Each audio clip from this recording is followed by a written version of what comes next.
અને બાસુની લડકુની કે કોઈ જાતનો ઝઘડો નહીં થાય. મારી પ્રજા સાથ છે એ કોઈથી બાકી નથી, પણ બધા આવીને બધાવી જાય છે અને મારી આ પ્રજાને બદનામ કરે છે. ખરેખર પ્રજા મારી આજે તમે સાબિત કરી બતાવ્યો. સ્ટાફ બેઠો છે, પત્રકારો હાજર છે, આગેવાનો હાજર છે અને એમાં તમારી શાંતિ અને તમારો ઇત્મીનાન એ છે કે ભાઈ અમે શાંતિમાં માનીએ છીએ અને તમારી શાંતિને જોઈને હું પણ પૂછતા છું. હવે મારે થોડાક ચર્ચામાં એ થાય છે કે ભાઈ કંઈ કામ થયું નથી. 20 વર્ષમાં કોઈ જાતનું કામ કર્યું નથી. તો આજે હું તમને પ્રજાને એ કહું છું કે તમારે મુદ્દા પહેલા કેમ કે આ 20 વર્ષ પહેલાની વાત છે અને અત્યારે આમાં ઘણા એવા જવાબ માણસો છે કે જેની ઉંમર 20-22 વર્ષની છે એને હું ખબર પડે કે પહેલે શું હતો. એટલે પહેલે આપણી હકીકત એવી હતી કે હું જે 25/12/2005માં ચૂંટાણો તેથી પણ ચૂંટાવાની કોઈ મારી ગુંજાઈશ હતી કેમ કે આપણા સાહિત્યમાં અમે પ્રથમ 5 જમાતો એક થઈ અને એમાં મધાવડા સમાજના ખાલી 300 મત હતા, નનીખેડ સમાજના 1100 મત હતા અને બીજી સમાજના 400 મત હતા. 3 સમાજના બોલો હું ચૂંટાઈ શકું? ના ચૂંટાઈ શકું. કોણ ચૂંટાય? મોટી સમાજ મોટા ઉમેદવારને મોટા મતવાળો ચૂંટાય ને.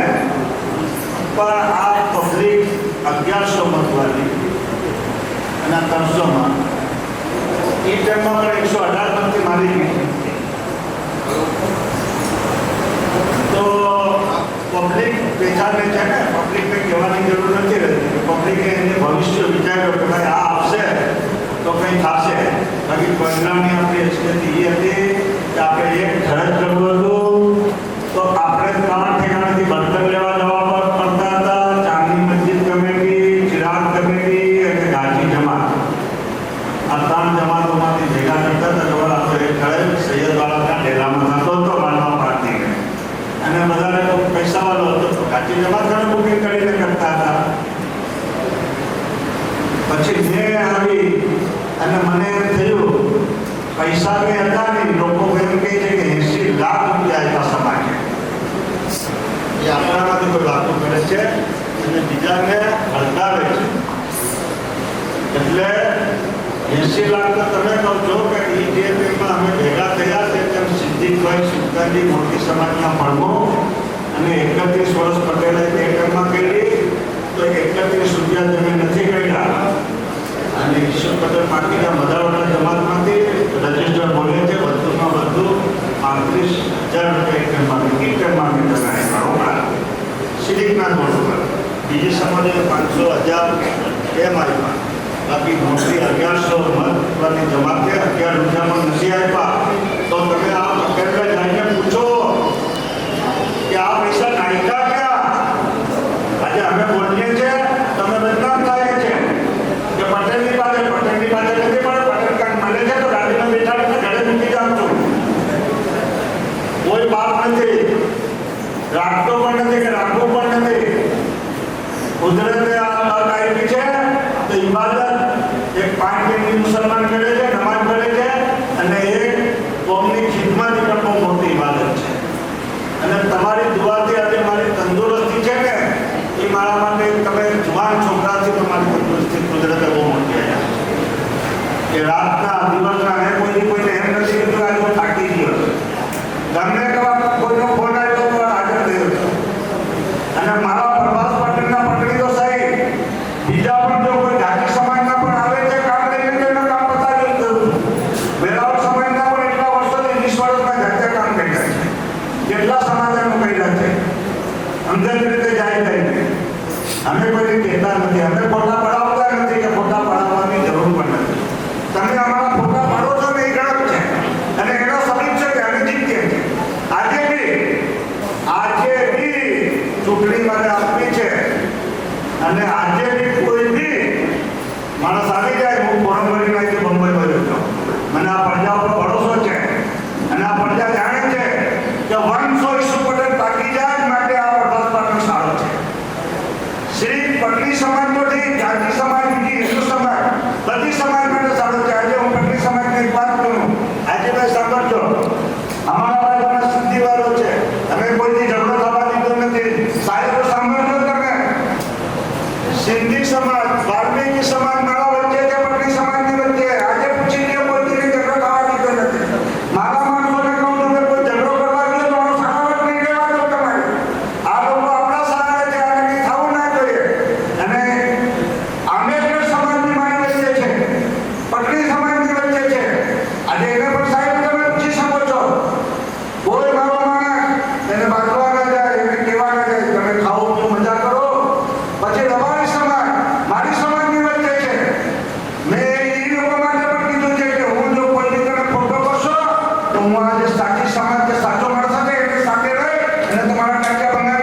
એ મારા માટે બહુ મોટું વાત છે. ગોવા સાહેબ સાંભળજો. અસંભાઈ પત્રકાર હા પછી અરુણભાઈ દિશાભાઈ મારી વાતને વાંચો આપીને છાપજો તમારા એમાં વચ્ચે કહું છું. અને એ સમાજ સાથે પણ આજે કોઈ ઝઘડો થતો નથી. યા બહારના પરદેશી આવેલા જે ભૈયા લોકો જે પાનપુરી વેચે છે અને એ મારી સમાજ અને મુસ્લિમ સમાજની વચ્ચે રહે છે, 10 થી 12 ઘર છે. કોઈ જે કાકડી દ્વારા આવા દેતો નથી. એના ઘરે જઈને મેં કીધું છે કે કઈ બી કોઈ થાય તો મારા ઘરે આવીને ફરિયાદ કરે. મારે સાહેબમાં હજમેરી કોલોનીમાં આવે એટલે આ બધા મારી નજર મારો શ્રી કહેવાનો એ છે કે એક બીજો જૈન સમાજ આપણને લાગુ પડે છે એને પણ આજ સુધી કંઈ થવા દીધું નથી.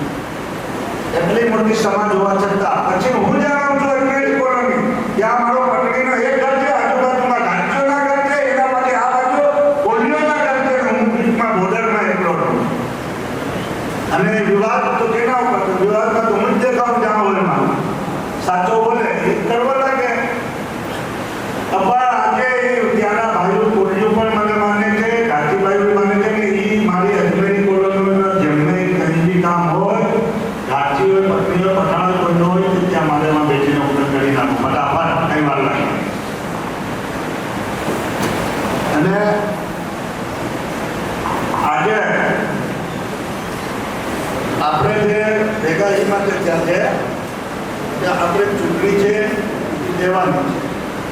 પણ હવે કોઈ જાતનો ઝઘડો આપણી સમાજમાં રાખવાનો નથી. કોઈ જાતનો મારી સમાજનો કોઈ પણ માણસ આ બાબતે ટેન્શન રાખીને ચાલે મને હવે પસંદ નથી. ટેન્શન મુક્ત રહેવા જોઈએ કે કામ કરો, સવારે કામે જાઓ, સાંજે આવો, બધાના સાથે ખાઈ પીને આરામ કરો. ફાલતુ ઝઘડા નહીં, ફાલતુ બોલવાનું નહીં કે ફાલતુ કોઈનો સાંભળવાનું નહીં. આવા 5-25 ખોટા માણસો તમને ઉભા રાખતા હોય એની બાજુમાં ઉભા ના રહો. સલીમ સોડાવાલો એને પ્રમુખ બન્યો હતો તો આયા આવે તો હું બનાવી તમને સમજાવીને અમને હું હરેક વાતમાં કહું છું કે કોઈ તમારા પૈસા દબાવે તો તમારે કોઈના પૈસા દબાવવાની નિયત નહીં રાખવાની. મહેનત કરો, મહેનતના પૈસા લ્યો. તમારો કોઈ સીટીઓ પૈસા રોકતો હોય તો મને ફેક્ટરી વાળો રોકતો હોય મને કેવું કઢાવી. અત્યારે ક્યાંય ગયો ભાઈ હેન્ડલ જો અમે ઉભો થાય ઉભો થાવ આ લોકોના દાદલાના કે ગોધરાના જે કંઈ પૈસા હોય હોટલ વાળા કેટલા દિનથી ધક્કા ખવડાવે. આ માણસે સીટ પામે ફોન કર્યો તો ઓલો પૂછે કે તમારો પટેલ કોણ કરી દઈશું પટેલ બાકી આ મૂકી દે પણ ફોન મૂકી દે તો હું તને પૈસા આપી દઉં. તો મારા નામની એટલી કિંમત છે.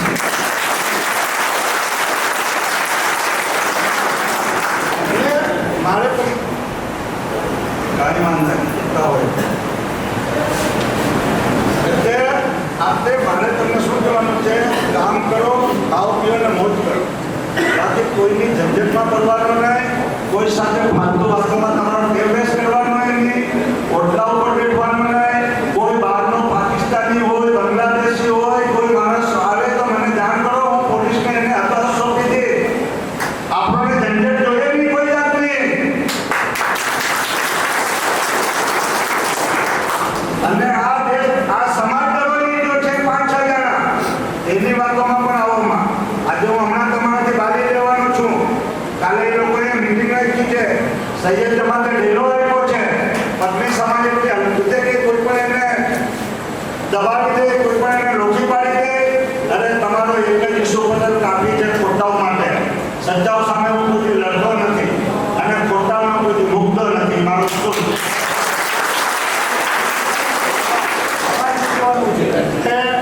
આપણે જે કંઈ છે તમારે જો સમાજમાં રહેવાનું છે, તાકાતથી રહેવાનું છે.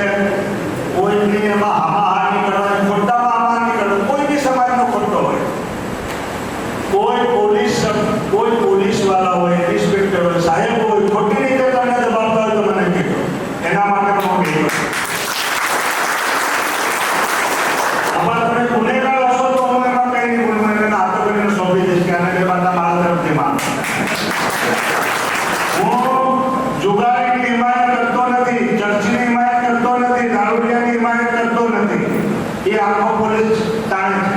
અને મારું નામ કોઈ લે ને કે હું પટેલ માનતો સાહેબને કીધું જ છે કે મારા ઘરથી બે ડંડા એને બીજામાં મારો પત્ની હોય છે. મને આ ખોટો કોઈ વ્યવહાર ના કરે. એટલે તમારી સલામતી છે કાયમી ખાતે. ઇન્શાઅલ્લાહ તમને કોઈ જાતના ખોટી તકલીફ નહીં આવે, કોઈ હોલમાં એક્ટિંગ. અને તમારે વાસ્તે બી ઇન્શાઅલ્લાહ ગમે તેના બી કોઈ ખોટી ડિસિઝન કોઈ બી માણસ ના કરે.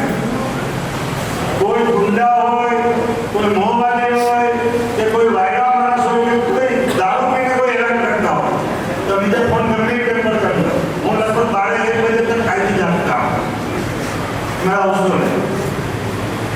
અને હવે मेरा उनको ये कहने का है कि તમે जो कहिए कि भाई अफजल सर ने जो शरीफ सोडा वाले को बनाया प्रमुख ने તમે મને એક અવાજથી કહીએ ને બહુમતી લઈ ગયા અમારા ભાઈ હાજી એમ કે खड़े होने અને બહુમતીમાં તમે કહીએ કે ભાઈ પટેલ તરીકે બરાબર है तो હું इसको मान्यता दूंगा ને अपनी भी मेरा राजीनामा બીજે સમાજ के अंदर डटे ना. અને તમે જો એવું કહીએ કે ભાઈ इसको हमें नहीं मानते અને जब चूंटणी હોય તો કોઈ भी पटेल આવે આપણી ચૂંટણી હવે હોયगी तो વકફબોર્ડમાંથી તારીખ લેવાય નહીં, વકફબોર્ડમાંથી તારીખ मिलेगी પછી चूंटणी होगी. इसके पहले चूंटणी नहीं होगी. कहाँ तक के पटेल હું એ ઈચ્છા तुमको अभी पर्चा પછી पढ़ देता हूँ 10-15 मिनट. એટલે મારી એક સવાલ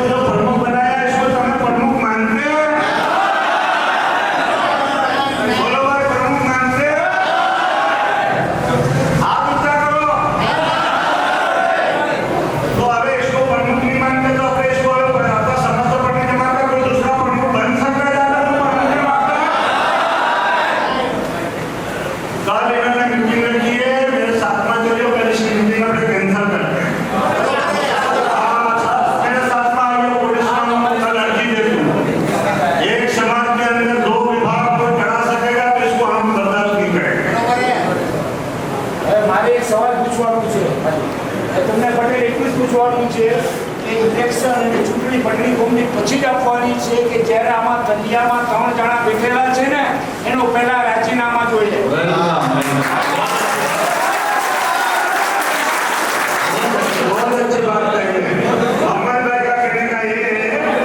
આ સમાજના જબ આપણા જગા લઈ है तब अपने पूर्व पटेल सिद्दीक सुल्तान जी थे અને તેના આપણે 5 જમાતા ત્યાં ડિસેમ્બર આપણા ગુલામ હુસैन ચાવડા મધાવટ જમાત से थे.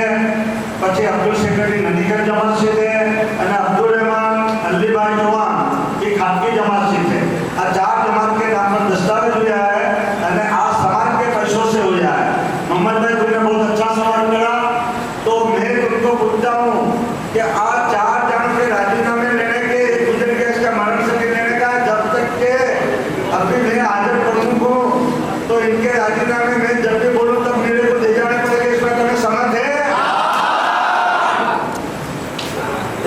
अभी कोई इनकी कोई चीज चलेगी नहीं तो राजीनामे में गुलामना समाज के अंदर और उनके पास राजीनामे लूंगा. बराबर है भाई? अब्दुल पटेल हाजी